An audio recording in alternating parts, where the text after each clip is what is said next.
to refute the negative propaganda coming from the mainstream media, and we need to attract new, younger members into the movement. And the time's up, so I'm afraid I'm going to have to go. The dog, as you can see, has been deeply unimpressed by the entire proceedings. And I'm now going to hand over from the wee Doug to the big man.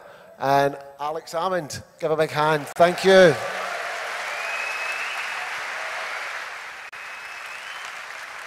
And I think he's staying, so. There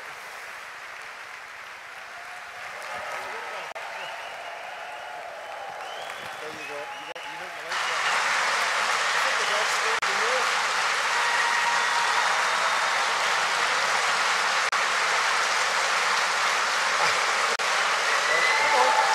Come on.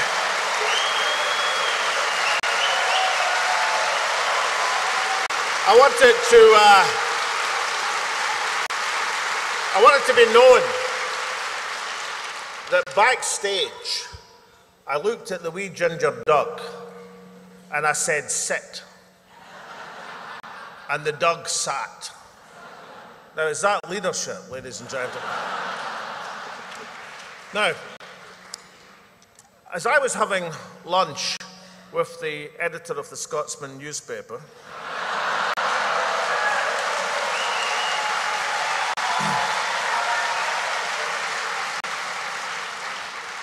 in 1992, Magnus Linklater asked me, how can the Scotsman newspaper be of service to the nation? I said, hold a debate between the party leaders. And Magnus said, that's a splendid idea. And out of that idea came a debate in this Usher Hall back in January of 1992.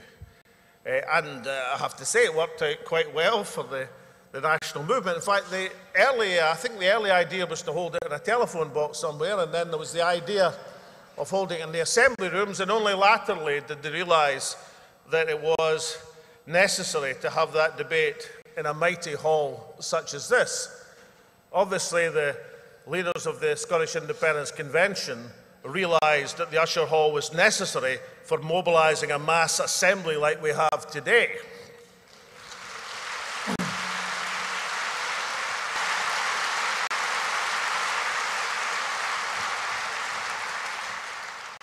And one other thing, and that is this, that obviously our strength is great. Look round the hall, feel our strength as a movement, but also understand the weakness of our opponents. I've been active in politics for 30 years, elected politics. I've never seen the British state in a state of more disorientation and chaos. Understand the weakness of our opponents. They're Johnny-no-mates in Europe, not a single friend across the continent. The structures of Westminster politics are decaying before our eyes. This is a matter not just of our strength, but their weakness. That also dictates the timing of the campaign. And that is another factor for us to consider. I would say the timing has never looked better for the national cause in Scotland. Evolve the platform and let's get on with it. Now, I've been asked by the organisers to do what is, for me, enormous pleasure. Round Europe, people have been looking at events in Catalonia.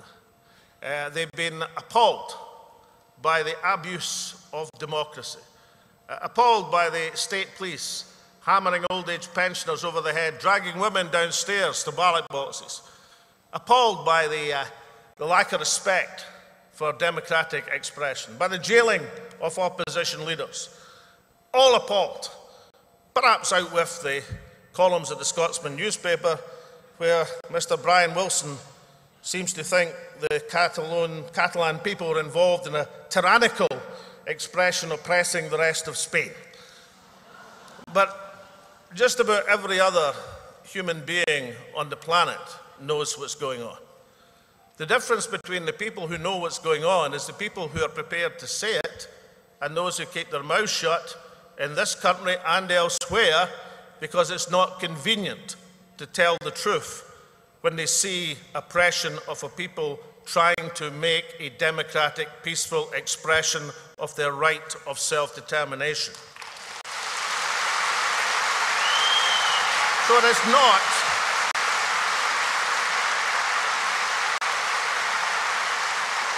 and never has been our role to tell Catalans what to do. Catalonia isn't Scotland and Scotland isn't Catalonia. That's not our role, but our role should certainly be to show solidarity with those who've been oppressed and their democratic rights so brutally infringed over the last few weeks. And therefore, it's my enormous pleasure to ask you to welcome a founding member of the National Coordination for the Popular Referendum of Catalonia, someone who has become renowned internationally for her leadership in grassroots activism, heavily involved in the current drive for Catalonia's independence. Ladies and gentlemen, please welcome to the stage and show your appreciation for and solidarity for Anna Arque.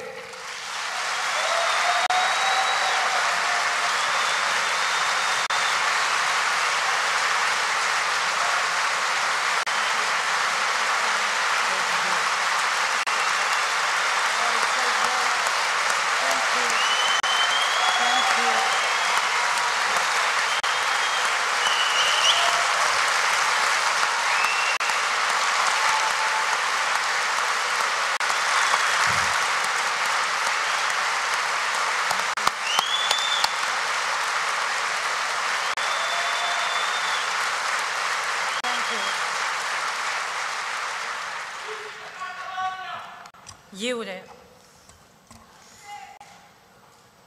I'm a Catalan, like many other millions of Catalans, loyal to the proclaimed Catalan Republic. Our president is the president of the legitimate Catalan government of the Catalan Republic, el molt honorable Carles Puigdemont.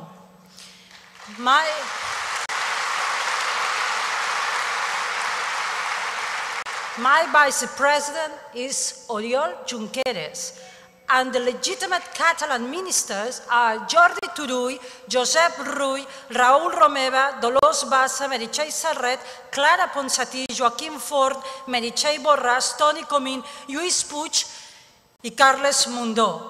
All of them, the legitimate government of the Catalan Republic, being jailed and forced to live abroad because of the Spanish political, judicial, and police violence. This is a European disgrace.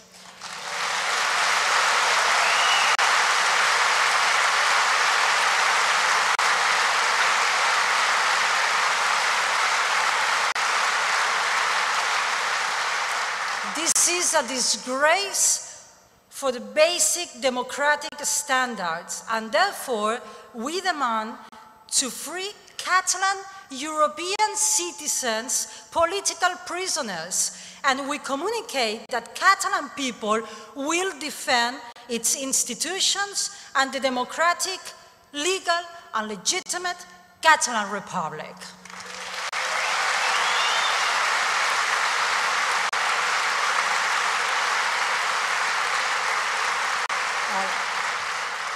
Good afternoon, good evening. It's the first time that I have my speech written down, because these days, passion in our minds and hearts, I may be carried on, so I prefer to have it written down. I'm sure you understand.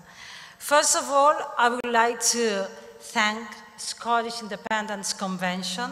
Thank you very much. It is my pleasure to be here in your Congress, always surrounded with so many Scottish friends, and to congratulate you for the great work, remarking how important is our knowledge, enthusiasm, and networking amongst different collectives to achieve a common goal, for everyone prosperous Scottish independence.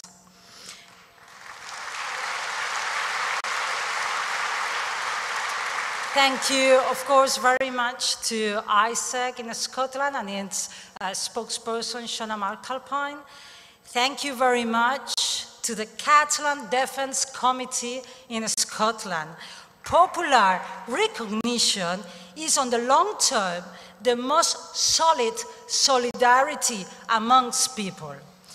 Thank you as well to all the Scottish MPs that are calling the attention of those in charge of the European institutions, showing your support for Catalan self-determination and a just proclaimed republic. Thank you as well to the Scottish media or the journalists speaking out in defense of democracy and the democratic fight for independence. Right Honourable Teresa Margwick, Sandra White, Joanna Cherry, Victoria Healy, Eileen McKay, George Caravan, and so on. Thank you for accepting.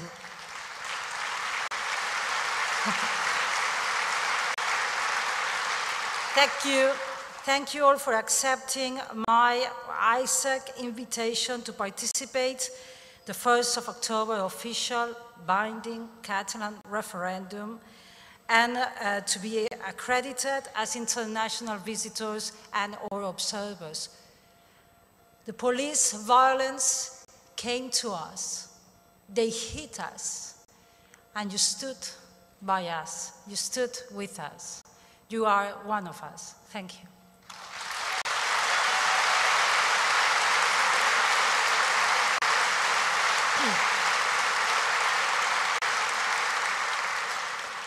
It amazes us to hear accounts of the valor that liberty arouses in the hearts of those who defend it. But who could believe reports of what goes on every day among the inhabitants of some countries? Who could really believe that one man alone may mistreat 100,000 and deprive them of their liberty? Who would credit such a report if he merely heard it without being present to witness the event? And if this condition occurred only in distant lands and were reported to us, which among us would not assume the tale to be imagined or invented and not really true? Obviously, there is no need of fighting to overcome this single tyrant, for he is automatically defeated if the country refuses consent to its own enslavement. It is not necessary to deprive him of anything, but simply to give him nothing. By ceasing to submit, they would put an end to their servitude.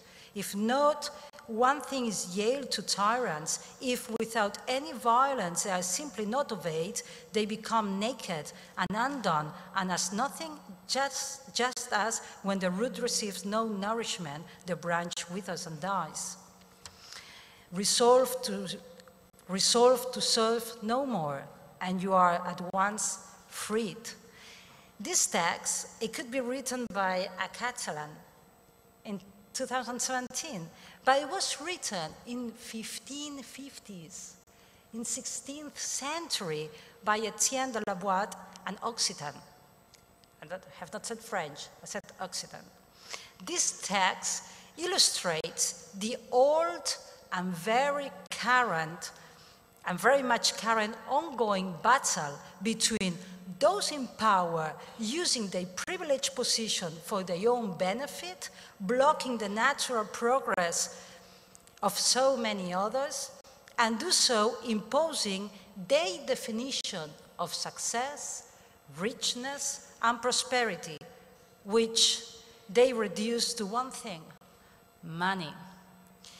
In 21st century, we still have our own tyrants. Corporate, destroying forests, for example in Brazil, executives underpinning gender inequality, and states using political, economical, judicial, and policemen to repress popular democratic expression. It's easy to lose track of all the anti-democratic actions that the Spanish state has performed surrounding the official Catalan referendum of self-determination. registering printing companies to block what is written, register the media, newspaper offices to block the free expression, to steal ballot slip papers, the closing of webs, of proxy servers. Looks like we're really talking about faraway lands, right? Charging against unarmed families ready to vote, grandmothers included. Hitting us, spraying us, shooting rubber bullets when defending the polling stations because we were defending democracy. It is simply outrageous.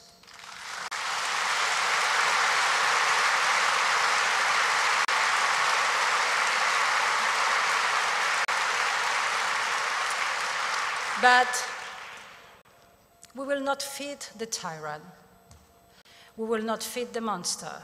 We will not become one of them, transforming our love in hate, hatred.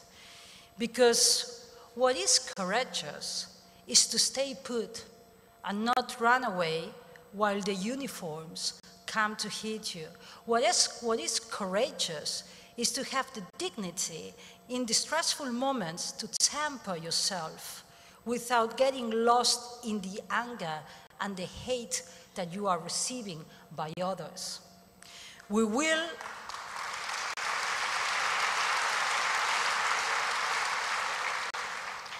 defend the I don't know if I'm saying it right now. Exile, right? Because now I said exile, yeah. Jordi Pujol in the 60s, 2 years prison. Artur Mas barred from public office and fined. And Molt Honorable Carles Puigdemont forced to live abroad. Only 2 presidents have not been forced to exile, have not put in jail, or have not been assassinated. And those are the ones that represent a state party in Catalonia, which is the Labour Party.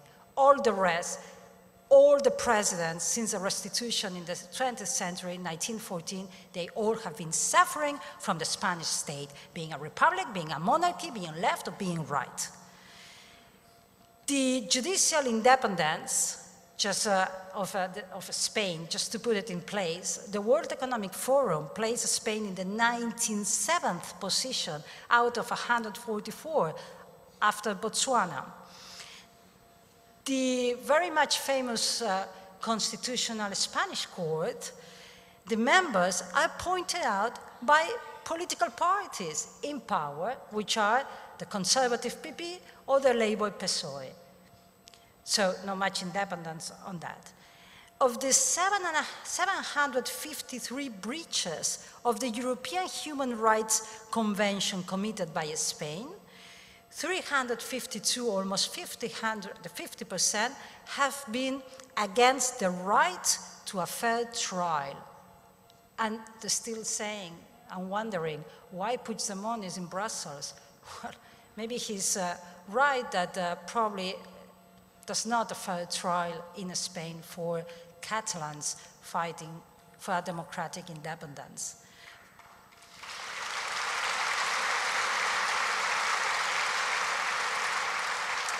Fascism is when justice is administered by a general attorney reproached by the parliament and a judge decorated by the police minister. Only with these notes exposed now, you may imagine that proclaiming the Catalan Republic in itself, it has been a huge achievement. It's not consolidated yet, but only proclaim the Catalan Republic. It's a huge Catalan achievement.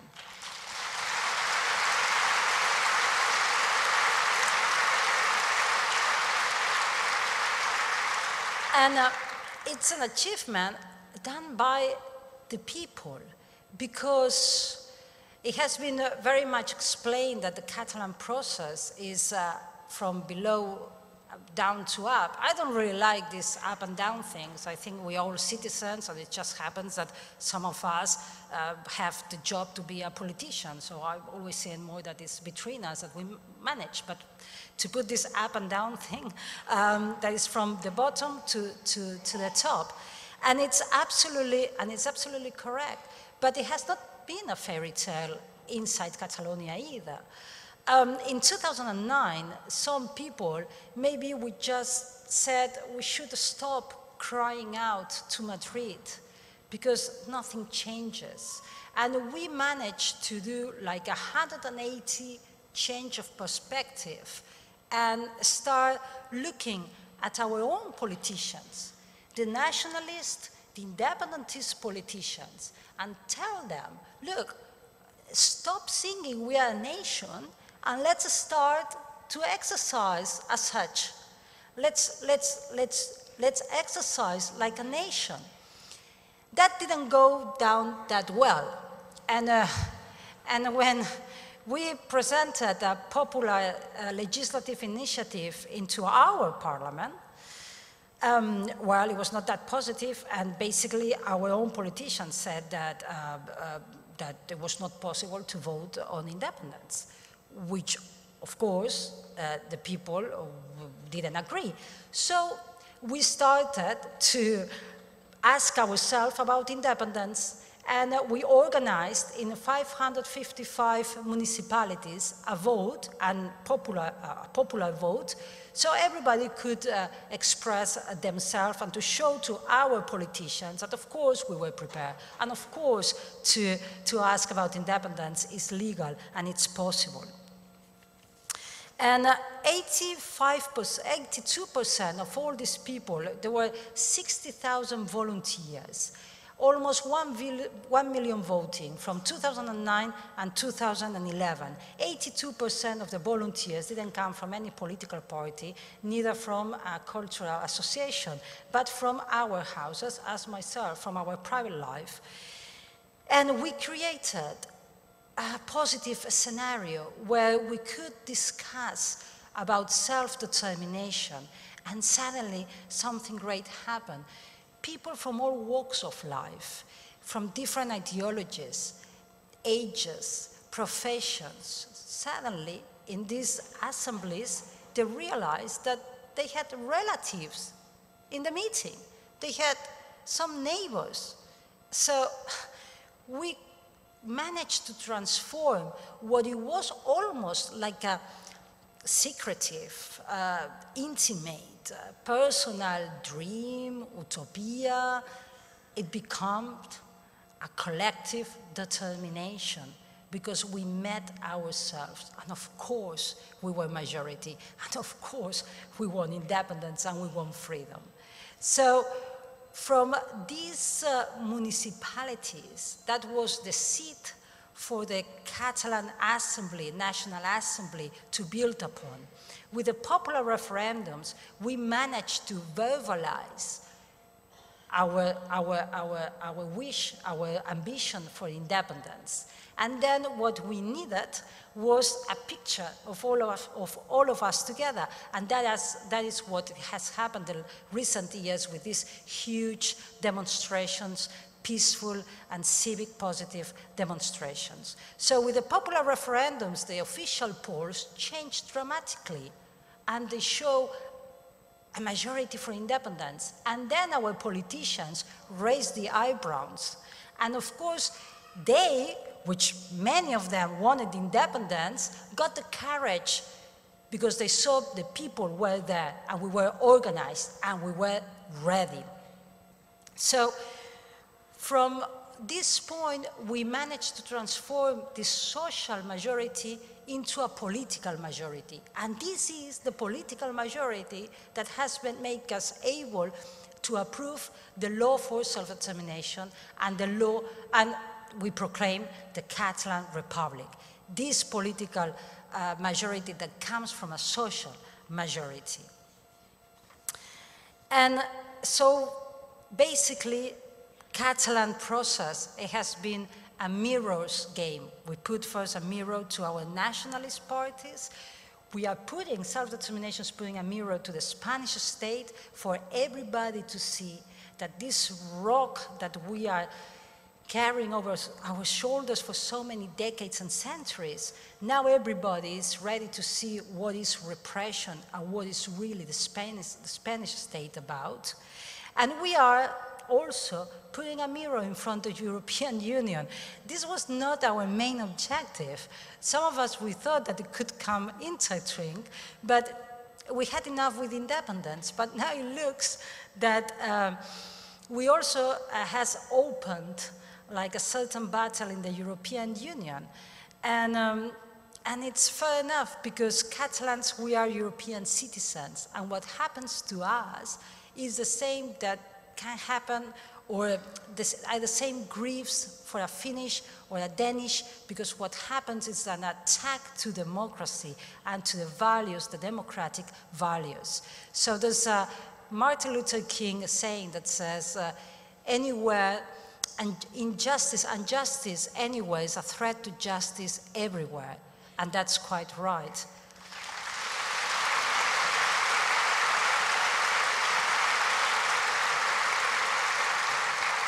So, and to conclude, what's now? What's going on now? Okay, so elections are coming, and we will confront, participate. We're still picking up the verb to talk about these imposed and illegitimate elections. But there's going to be an opportunity to once again win and to consolidate the Catalan Republic. We will be there. We don't know still in which manner, but we will be there, because when we were saying that we are not afraid of democracy, we really mean it. And when we say we are not afraid of ballot boxes, we really mean it, because we trust in ourselves, and we hope that everybody still believing in us and believing in the Catalan Republic, because it will come and it will consolidate.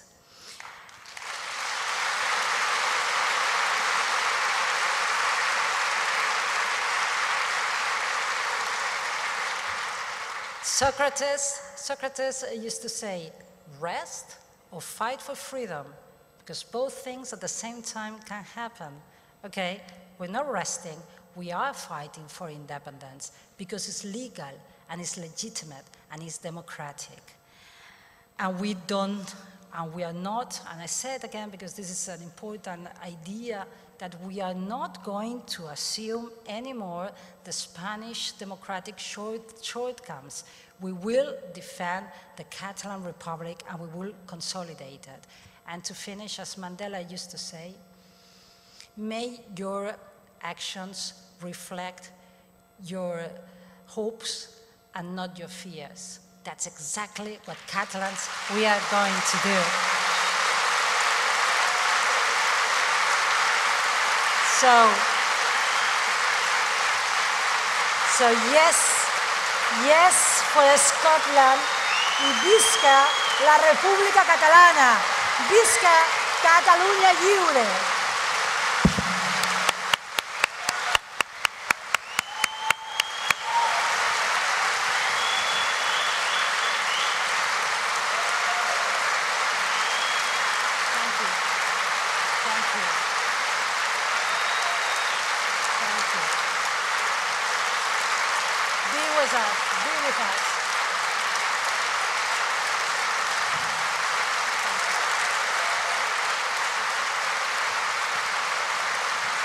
Thank you very much. Ciao, Alba.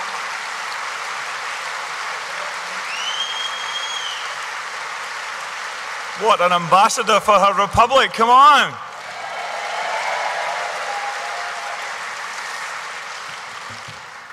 Hello, I'm Pat Hayman, co-convener of the SIC, along with Elaine C. Smith, Richard Walker, and Liz Ehrlich. How are you all doing? I'm about to introduce someone and also something that just shows you how vital and responsive the independent movement is. A few weeks ago, I think about a fortnight ago, the Scottish Catalan Defence committee was set up. I think Jonathan Shafi, who was on speaking earlier today, had a big part to play in that, and they have made a declaration of solidarity. And the most resounding person that we could find to read that declaration is a great Scottish actor icon. Could you please give a cheer for David Hayman?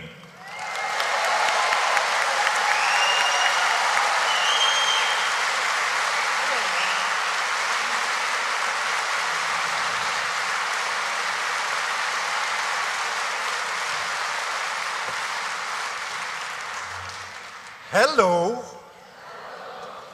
Now, I wish you could all stand up on this stage and look back at yourselves. You all look absolutely fucking brilliant. To see so many people, nearly 2,000 of you crammed into this hall, it just lifts your heart, it's inspirational, and it just does your heart good. It's fantastic. And we're here for one reason, because we all share a dream. We want to live in a better nation, and we will.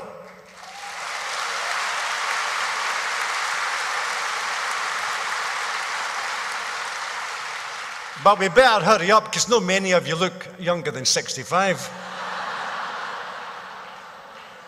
Where are all the young folk? Oh, that's it. Hello. Don't worry, we'll all soon be gone. Folks, I have to read a statement from the open letter from the Catalan Defence Committee of Scotland. It's a bit like an issue from the Politburo. We, the undersigned, demand free the political prisoners, the release of the political prisoners of the Omnium Group of the Catalan National Assembly. 2, self-determination.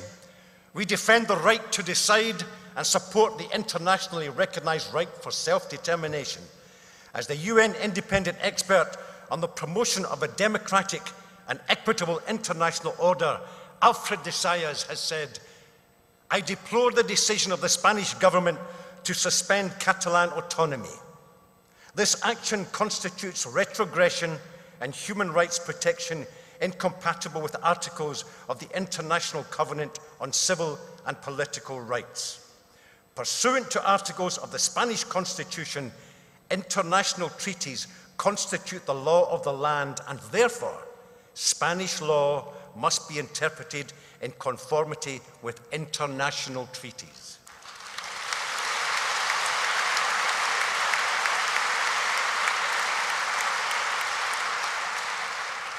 Three, an end to political trials and repression in Spain. Over recent weeks, judges in Spain have used startlingly loose interpretations of the Supreme Court's ruling on the referendum's illegality to issue orders that violate many of the rights they are charged with upholding. 4, free and fair elections. Support free and fair elections on December the 21st, 2017. 5, defend a free media. Not only were press and photographers attacked by riot police whilst covering the referendum organised by the regional government in Catalonia in northern-east Spain on the 1st of October, but subsequent attacks on independent media are an alarming indictment of any functioning democratic state. The conflict is less and less about competing conceptions of democracy and increasingly about the defence of the basic rights like freedom of assembly, speech, and the press. Ladies and gentlemen, we ask political parties and trade unions, student unions, churches and local groups to support these demands. And I would say to Anna, with all of my heart and from all of us, you are one of us.